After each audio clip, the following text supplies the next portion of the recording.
It's a lovely afternoon here. Obviously the sea has died down a little bit, which is nice.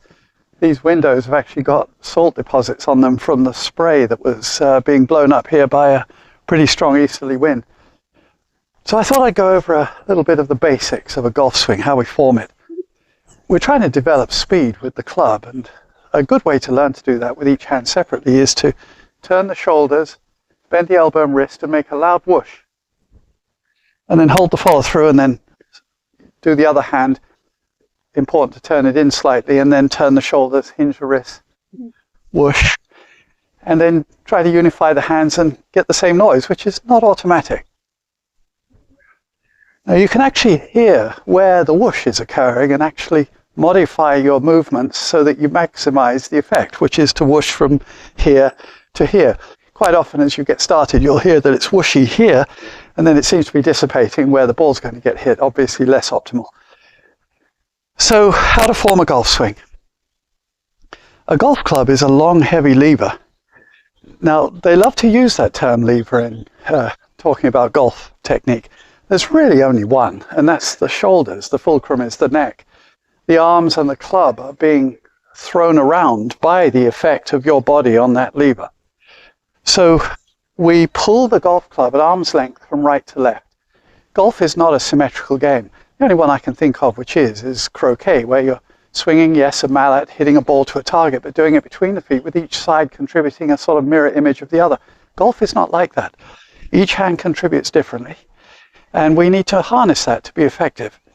So when you pull that golf club at arm's length from right to left, the club pulls back on you. Golf's a very dynamic game.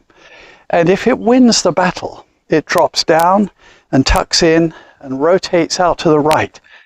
And of course, we all know that slicing is really abominable. And that's where that tends to go. And then you, of course, are obliged to make all sorts of corrections, and it gets more and more complex and less reliable. So in fact, what we do well to instigate at the beginning of our process is a bias, as I describe it. Now, if you watch champion golfers, most of whom are right-handed, a good number of them actually start the process by holding the club in their left hand, their gloved hand, their less good hand. And they often do it while they're chatting with their caddy and glaring at the photographers and looking at the wind in the trees. And they're holding the club down by their side. Now, there's something about that I want to show you. Most people, particularly males and good athletes, hang the hands to the side with the thumbs turned in slightly. You do see some people with the palms looking more at the legs. That's usually slender people and slightly more commonly ladies. And then you have the elbows looking this way is very rare. You never see anyone standing like this. So champions very often reach down to their left side, pick up the club and then attach the other hand. And it's here where we go through the process of biasing the arms and body to overcome this asymmetry. You pick up the club, you extend the arms and club because the fulcrum is the neck where the shoulders cross the throat. And we want that to be a constant, and we want the radius to be a constant because golf is essentially a big circle that's tilted like a wagon wheel leaning on the wall behind you. So we extend the arms and then we bias, and here's how. You rotate the left elbow so that it's looking out at the target. Now, it's really a function of the shoulder. It's not the elbow. That's just an indicator. We've changed this ball and socket so that the elbow is looking out. We don't change the other arm, though. Golf, again, not symmetrical. And once you've extended and biased that arm, you'll notice this shoulder is higher and perhaps a little nearer to the ball than you might have otherwise had it positioned. Then you look at the club face to see if it's square. If you happen to pick it up and the club's a bit twisted, open in this case with it twisted to the right, there are occasions in golf where that's actually beneficial and you might keep it. Otherwise, you'll just wriggle it around in your fingers until the club is square. And then we have to get it to the ground. Now, one of the great benefits of picking the club up, extending the arms and biasing and then squaring up the club is that you've established a very subtle but important angle here between the arms and the club. It's long agreed, it's something like 150 degrees. So there's a 30-degree elevation of the arm above the line of the shaft. That's quite beneficial because we tend to believe that the bottom of the club should be flat on the ground, which is really actually not quite true. The toe of the club should be slightly up. And so if we've established this extension and bias and squared the club, then we have to get to the ground. And of course, golf is one of those unique games where you have actually 14 different sized implements and an almost infinite array of slopes of ground that we have to adapt to on each shot And here's a good way to do it. You extend and bias, square up the club, then tip over. And of course, as you tip over, the club goes down, but it also comes toward you. As it comes toward you, it eventually gets to the point where it's a couple of inches above the ground. Let's say the size of a golf ball above the ground, and your legs are straight. Now, you wouldn't play golf like this, although if you look at the paintings of golf played prior to the 19th century, a lot of champions were depicted with their legs rather straight. So you tip over to the top of an imaginary ball and then you use your knees to drop down. Now that's not as easy as it looks. You tip over and crouch, and what often people do is crouch and their knees go forward and their head goes back and the club goes out and they're going, I'm trying to put the club on the ground and it's not doing it. And so they then force the club down with their wrists, switch on the wrong muscles, switch off the right ones, and the club's no longer correctly seated to the ground. It's now flat or even toe down. So tipping over and then crouching is quite an acquired trick. As you tip over, imagine that your head moves forward and touches a wall in a very narrow corridor. And your tailbone goes backwards and touches the wall behind you. Use your knees to drop down your head down the front wall and your tailbone down the back wall. Not as easy as it looks, but train that. And then, of course, the ball's there and not here, and you have to sort of, until you're a bit more familiar with this, waddle forward a couple of inches, put the feet apart, and then lightly ground the club to the turf. You can't bat it down, which is breaking the rules.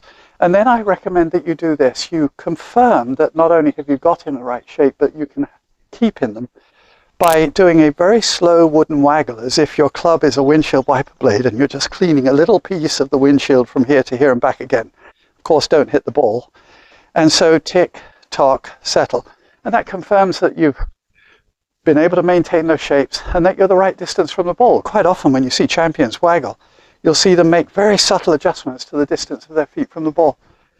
And then you use that as the template for your backswing. That's how you start the backswing, the same movement. Now, once you've got the swing underway from this proper posture, then you're going to add in the hinge of the wrists and the turn of the shoulders and make a loud whoosh. And it will start to look like a golf swing as a consequence. But there is a problem. Again, the game is a dynamic game, not a static one. Even if you've stood well and waggled and swung correctly, as you pull on the club, it's pulling back on you. And you've already heard me say that if it wins, it shoots the ball out to the right. And that's compounded by our belief that the task in golf is to drive the ball up a ramp, keeping it looking toward the target. Very smart, keeps me employed, because in fact, it almost guarantees that you're going to hit fat, weak, high and right. So, in fact, starting probably, well, for me, it was in the late 90s. I started looking at a different way of describing how the downswing should be accomplished. The old tradition was to swing what was called somewhat ambiguously in to out, which I thought just guaranteed these errors. There is a very famous golfer, Corey Pavin, who was out of UCLA and was years ahead of his time. You could see him many years ago doing these practice swings, rather surprising ones, where he would go down and around himself and the commentators were baffled, and he went on to win the US Open at, I think, Shinnecock. Excellent golfer, captain of the Ryder Cup team, and superb golfer. So his coach had taught him what I had been working on for actually quite a few decades, which is the idea that the right way to apply force is to overcome the drag of the club, first by biasing, the way we've discussed, but also by applying the force in a way that contradicts a lot of the conventional wisdom. I describe it as a descending spiral. If you're standing on a spiral staircase and the handrail's going down and around you, our job is to pull the arms and club down that spiral staircase handrail. Now, of course, if it were completely true, you'd just blast the ball into the left trees and say, well, that's not a good idea. But golf is a dynamic game. When you pull down this way and the club pulls back on you, they net out to get the club perfectly on plane at the times that you want it, so that you can apply force and resist the drag of the club, the eccentric drag of the head of the club, which is one side of the shaft, and also, of course, very importantly, the impact with the ball. And surprise, surprise, get a climbing draw, which is what I always advocate.